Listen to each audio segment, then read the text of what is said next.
Well, we can't get our prescription filled yet. She told us to come back later. So while we're here, because I'm not going all the way home and then coming back, we are at probably one of the most unusual hamburger joints that you'll ever go into. This is called Square One. It's hard for me to get a picture of everything, but they got chandeliers over the table, all the tables. Back there's an antler chandelier of some kind. You might see something like that though out west. And then over here in this corner, if you can see it, it's a red chandelier over a cowhide table. And I think behind that table is also a stuffed cow head. I don't know if I can get shots of over there or not. Bar, and they do have an outside. I mean, oh, they got an outside seating. You can have your pets outside. That's the kitchen right there.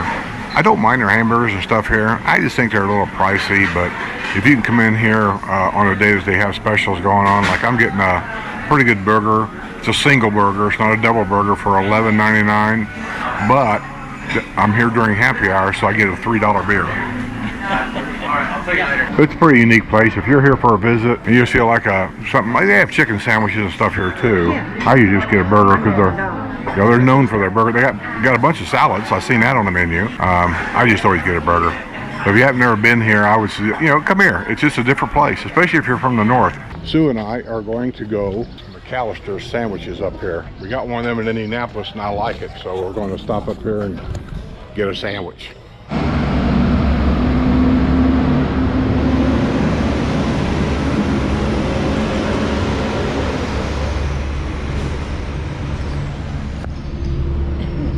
And the word is, if it don't come off a Cisco truck in the villages, you don't get it to eat. Here's a little different angle of Brownwood. If you look straight down there, half of these buildings here on the other side of the road, I don't think are filled in yet. They're empty. That big building down there, the gray one with the red shutters and stuff, that's the corporate offices. The building next to it, the big yellow one, that is the design center.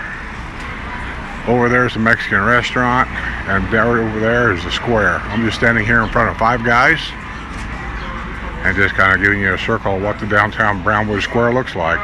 Over on the other corner is City Fire, and there's all kinds of shops and things. And down there on the left, that's McAllister's sandwich shop. That's where we just came from. I like McAllister's because they had them in Indianapolis, and I've been to them quite a bit. Problem is, down here, is when you get a sandwich that you really, really like, the next time you come down, it's not on the menu anymore. While I'm here, I'm going to go ahead and video this. I'm sure somebody's already been down here and done it. YouTubers down here are like car salesmen. They walk all top of one another. But the windmill and the water tower that used to be at the Brownwood Square is now gone. They got on that pretty quick. Down there to the left is a beer world, a world of beer. Go across the street on the other corner, that is the sales center here in Brownwood. There's a sales center in every square. This is the back side of the design center. It's open now. I've done video on this as they was building it, and you can see what it says up there. It says Street of Dreams Home Design Center. And they got all kinds of areas out here to sit. The building next to it over there, the red one and gray one over there, that's the corporate offices. So if you're wanting to build a home and get ideas, I suppose, of what you want and what you want in it and different things, assume this is the place to go. Somebody told me he was going to sell furniture in there too. That could be, or it may not be, I don't know. I haven't been in there. Last time I tried to go in there, somebody stopped me at the door and told me I couldn't film inside. We're going to challenge that one of these days. On the other side of the parking lot, and that is the Lofts of Brownwood hotel or apartments. They're all over.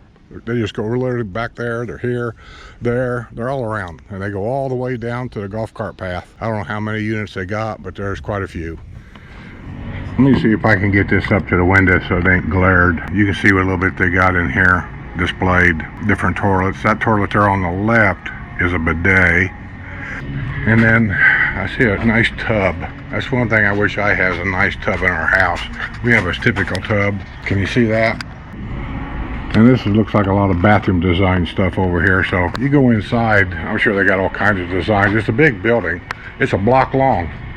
It starts way over here, right next to the Lofts of Brownwood, and it goes all the way down to the end of that light-colored building down there.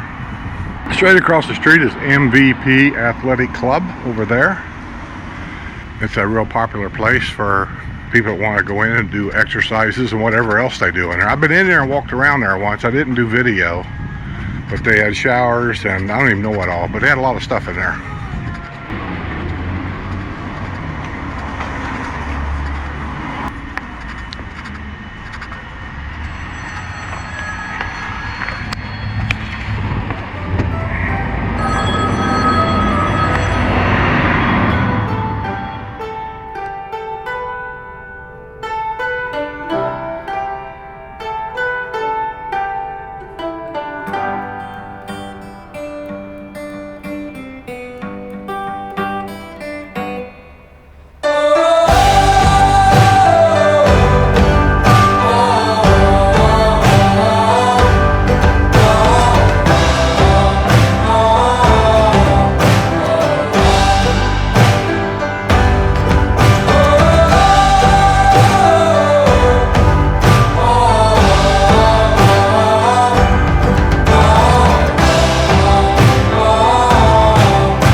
What we got here,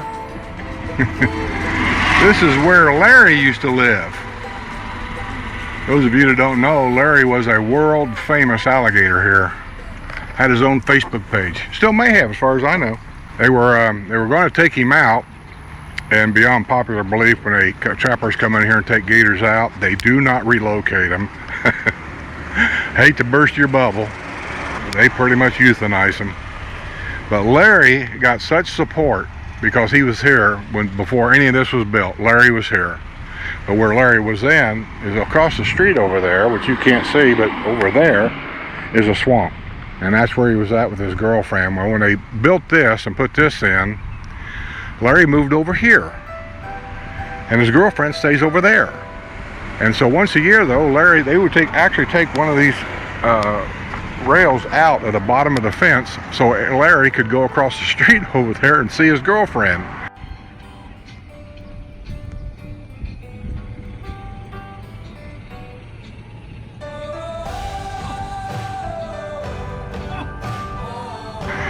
And then they were there for a while, and then I guess she would kick him out maybe, and then he'd find his way back over here. And that was Larry. And he used to stay over there, if I can point, over there on that landing right there. That was his favorite place to lay. And then they built the lofts. And shortly after that, I don't know, people was getting too friendly. They were doing things they weren't supposed to do. They'd come here with their grandkids and stand here at this fence where I'm at. And I think somebody started feeding him hamburgers and chicken wings or whatever, and Larry just got too friendly. He would get to the point where he would swim over here when there were people standing around, and he would come up to the fence. But when they start doing that, they got to go.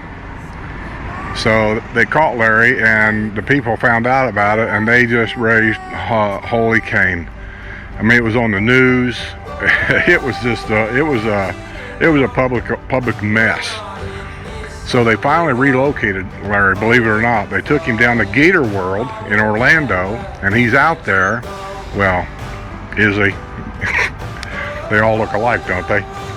And there's a sign out there saying that that's where Larry's at. That's where he's relocated at, and people seem to be satisfied with it. So all that kind of disappeared. But that's the story of Larry.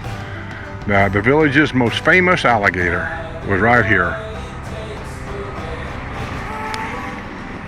Now over here, on this side of the road, I'm gonna try to get you somewhat of some pictures here. I'm just watching where I'm walking. You know, Florida does have rattlesnakes. But right over here, this is the original swamp. And his girlfriend was in here somewhere. You could never find her. You never see her laying out anywhere. She's in there somewhere. Been in there for years. I couldn't even begin to tell you how big she is because we never see her. But we know she's in there. And this is where the babies get born when Larry was here. And there's been at least one time that I know of, Sue used to walk from our house down to Brownwood every morning. That was her exercise when we first moved here. You do it in the morning because it's cooler. On this golf cart path where I'm parked right now, baby alligators was laying out on the golf cart path early in the morning.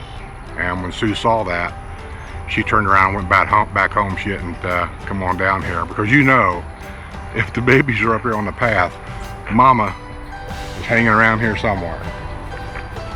But I don't know, since Larry's left, I don't know if there's been any more babies. But you know, there's an old saying here anyway, and it's true. If you see water anywhere, just go with the assumption there's an alligator in there. So don't walk your dog close to the water. That gator will come out of there so fast and grab your dog. It ain't been but a week ago that somebody lost their dog because of that. And now they're mad because they want the gator killed because that gator killed their dog. Well, listen, don't walk your dogs next to water, any water. That's all I can tell you. And if you're dumb enough to do it, blame yourself when your dog gets ate because that's what's going to happen. I feel for your dog, but good Lord. You know, just because you do something stupid, there's no reason to kill the gator. That gator's just doing what comes naturally to him. But there's a female in here. Maybe more than one, I don't know. Maybe Larry had a harem over here. Let's get in this golf cart. By the way, I'm gonna do a video when I get home of how much it cost me to get my golf cart serviced. And I'm sure it's because COVID had something to do with it.